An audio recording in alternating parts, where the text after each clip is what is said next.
I've been selling crochet patterns on Etsy for almost 2 years now. Today I wanted to make a video telling you guys a little bit about my experience, things I learned, things I wish I knew, and some tips and tricks. I asked ChatGPT last week to write me a mystery crochet pattern, and then I made it and tried to guess what it was. Stay tuned to the end of this video, I'm gonna reveal what that was. So I uploaded my first pattern to Etsy 6 months into my crochet journey. I actually uploaded it to Ravelry first. I got my first sale a few days later. That was super exciting. I earned like $1.25, and that actually gave me the courage and the motivation to also upload on Etsy. And I found that since then I get way more sales on Etsy. I was reluctant to start on Etsy at first because I heard from other creators that if you want to sell patterns, it's not the best platform and you should start on Ravelry or something that's like basically a more niche platform that's made specifically for fiber arts. But because I market to beginners, if you're a beginner crocheter, you're gonna know about Etsy before you learn about Ravelry. So I think more of my target audience is there, and Etsy was a lot more successful for me. I was just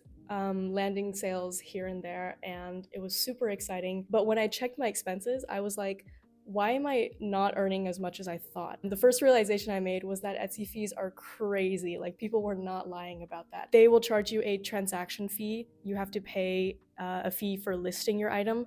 There's VAT, there's tax, like it just like drains you of money. I price my patterns lower than the average pattern designer because I don't really get things tested and I never properly learned how to write patterns. For some of my sales, I'm just pricing them at like $1 or $2 and I'm earning literal pennies per sale. So when I'm checking my revenue and seeing just how much Etsy was taking from like my net revenue, it definitely hurt a little bit. It hurt a lot a bit. My next realization was just how important reviews are at the very start. When I was very new, I was getting a few 5-star reviews here and there. Everyone was really friendly. Right off the bat, I had that 5-star icon under all of my listings. A few weeks in, I got my first 3-star review, and all of a sudden, I no longer had that 5-star icon. It went down immediately to 4 stars. The way the Etsy meta is, I would say anything below 4.5 stars is considered not a very high quality product, so that harmed my shop quite a bit. It took several more weeks of getting consistent 5-star reviews before I was back to that 5-star icon. So any one review at the start will make a very big impact on the reputation of your shop, but critical reviews are actually incredibly valuable. The people who dislike your product the most are going to have the best advice for how you can improve your products. It's also your first opportunities to show the quality of your customer service. I was freaking out when I got that 3-star review, but I immediately took its advice. I implemented that into the pattern, and I made sure to go out of my way to post a public response to that reviewer, kind of validating what they said, thanking them for their review, and also making it clear that I changed the pattern so the listing is now updated, and I've also sent them the updated version for free for their inconvenience. As your shop gets more and more popular, reviews are less important because one review is going to have less of an impact. But I would say watch your reviews like a hawk at the start, and it's very important to do damage control as soon as possible. My next realization was that it is not passive income. Okay, so I uploaded my first pattern and then I was just getting sales after that without having to do anything. I didn't have to make anything, I didn't have to package or ship anything, and I was like, oh my god, this is like, I can just sit here and do nothing and then the money's just gonna roll in.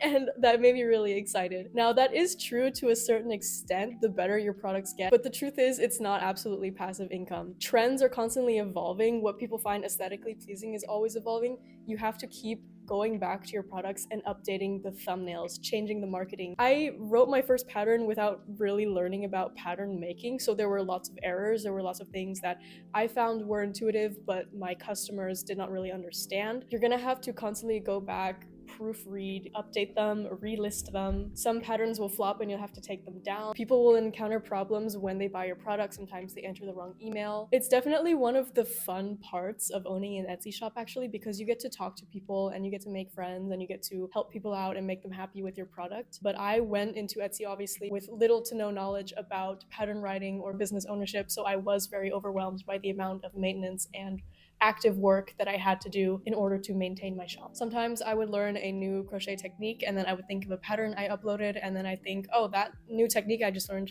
would have been better than what I have currently written, and then I would have to go back and tweak the pattern and re-upload it. Sometimes when customers in the past tell me that they had struggles with this or that, I will send them the updated pattern for free. Etsy rewards sellers who are very active on the platform, so I always have my notifications on and I check my inbox almost every day. Marketing is absolutely everything. How you present your product is way more important than the quality of your actual product. Things like graphic design, the photos that you put up with your listing, your product descriptions, the hashtags. Etsy will help you a lot with this. I think that's another reason why I was so much more successful on Etsy than other platforms. It will also give you analytical tools and help you learn what works and what doesn't for your shop and your niche. But I would say a good 90% of it is your motivation. Watch a YouTube video on how marketing works and actually put in the time and effort to create good photos. I found it super effective to take your marketing outside of Etsy, so not just putting in keywords in the hashtags, but also advertising your work on YouTube, on Instagram, on TikTok. As much as you can boost your products and have it like featured on Etsy's homepages, that's your product being advertised to people who already go on Etsy. The best thing you can do is drive more traffic from people who maybe don't know what Etsy is, or maybe who didn't know that they were in the market for what you're selling on there. Market research is very extensive,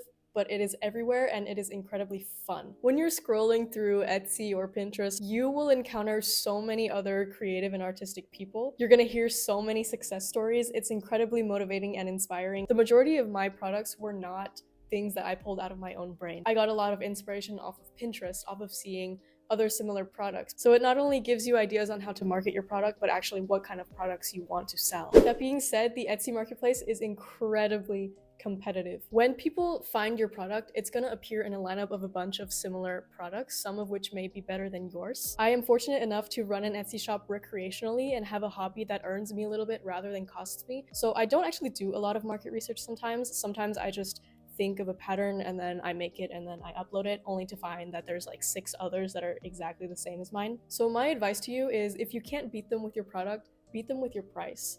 There was this one granny square that I made. It didn't take me long because it's like not a very complicated pattern. And as I expected, it wasn't really getting a lot of sales, but I actually took a look at the Etsy marketplace. I tried to like search up my product and I found that it appeared next to one that was literally exactly the same, but it looked better. It looked like the design was simpler. So I reduced the price to like almost nothing, and that's how I started driving in sales. Unfortunately, I don't earn much, again, pennies, but it makes the number of sales on my storefront go up, and it's a way to at least drive some better statistics to your shop and make it look better. You are competing with scam listings. And I'm not saying these are not like legitimate listings. They're like real listings that you can buy with real money. I'm talking about AI listings and resellers. Now, resellers have been around for a very long time. They ruin pretty much every platform. They like bulk buy stuff from AliExpress and Temu for like barely any money. They upload it on Etsy and then they say it's handmade and then they sell it at a much higher price. Same with AI sellers. They kind of just generate art or crochet patterns with AI and then they sell that. And there are so many of these listings because obviously the seller's not putting any effort into like marketing or photography or like product design. They're just entering AI prompts, or they're taking the exact same images from Temu or AliExpress.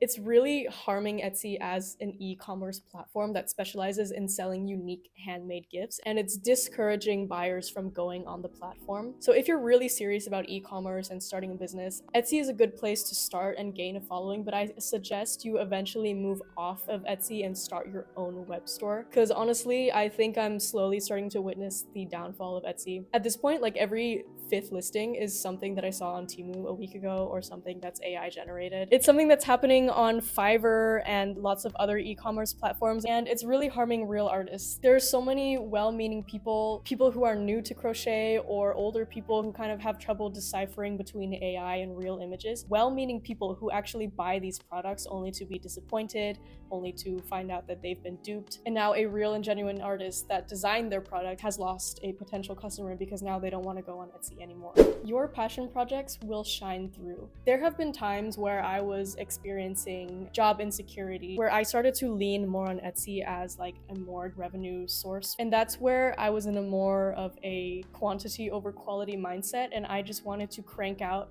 as many crochet patterns to bring as much traffic to my shop and get as many sales as possible. And I found that the listings that I was less passionate about were the ones that actually performed the worst. I wonder if it's because the products that I design and am most happy about are the best products, or if somehow like that passion like somehow shines through. I don't know how to explain. Like, my shop works best when I post things that I am happy about, not when I have like a kind of like money crypto bro. Not, and during the times where I was like, I need to do this to make money, it did not perform nearly as well. You're obviously going to also understand your products better if you like them. You'll have been more intentional during the design process. So quality over quantity. And obviously the less you care about your products and your storefront, the more likely you are to experience burnout. Product design takes a lot of time, it takes trial and error, it takes failure, and sometimes you put in all of that work just to have little to no sales. It's really important to find a niche that has a balance between something you enjoy, something you are good at, and something that sells. And these are actually the 3 pillars of ikigai, which is a Japanese philosophy for happiness that I apply in many aspects of my life outside of Etsy and e-commerce. And I would love to do a video about kind of philosophies and self-help books and mindsets that have helped me, so let me know if you guys would be interested.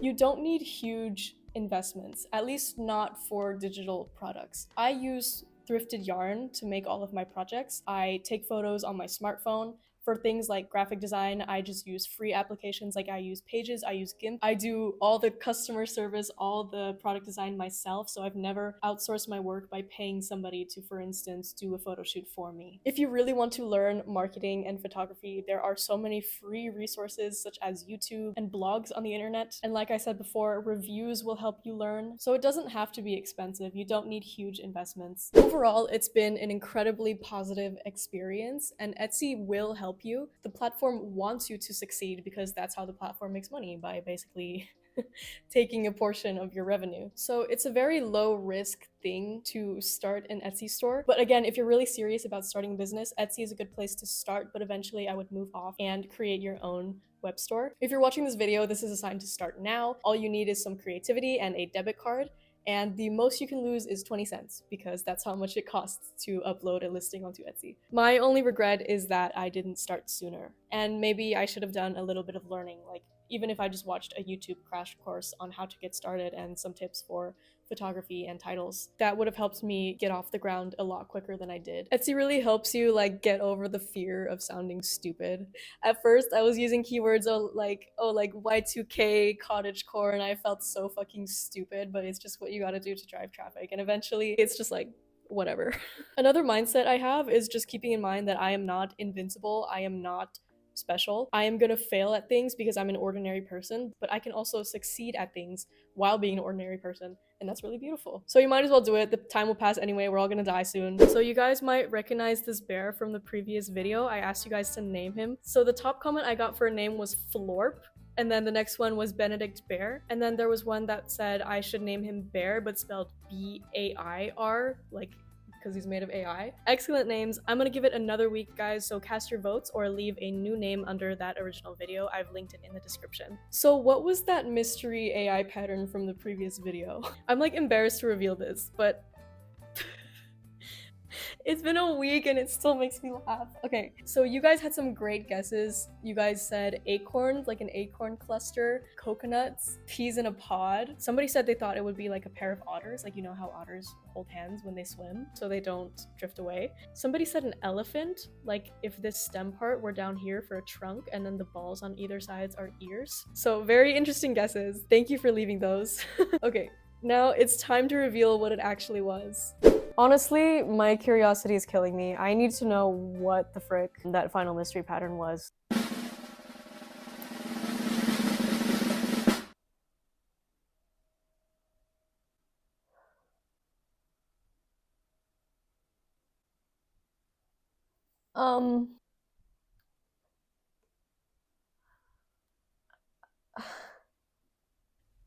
So it was a pair of cherries. So the balls on either side are the cherries, and then the piece in the middle is supposed to be the stem, and then the dangly thing is supposed to be the leaf. I have to give ChatGPT some credit. It seems like it's self-aware enough to know that it can't really make any substantial shapes. Like it can only make circles. So it gave me a pattern that was pretty much just 2 circles, but it still fumbled with the stem and it didn't tell me a color, so it ended up looking like doo-doo. I kind of get what they were going for. Like you can kind of see the curvature of the stem, but obviously it didn't really understand. And then it filled it in with another piece of amigurumi instead of like telling me to crochet a chain, for instance.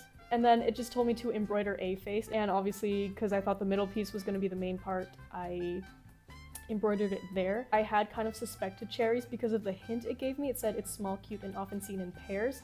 But as I made it, it started looking less and less like cherries, and then I kind of just got rid of that guess, and then it turned out to be cherries after all. That's why I was so flabbergasted in the reaction video, because like I had it. I'm trying to like figure out, like, I just don't know what to say. But yeah, that was the mystery pattern. Thank you guys again for your guesses. So guys, there's a glitch going on with my channel where it seems like only hot people can subscribe. I'm trying to troubleshoot, but try and click the subscribe button and see what happens. Guys, every time you leave a comment or you subscribe, I see your name, I see your profile picture, I read every comment. Thank you so much for your support. It means absolutely everything. I've been absolutely overwhelmed this past week, and I hope to see you guys around, maybe for the next video. Bye!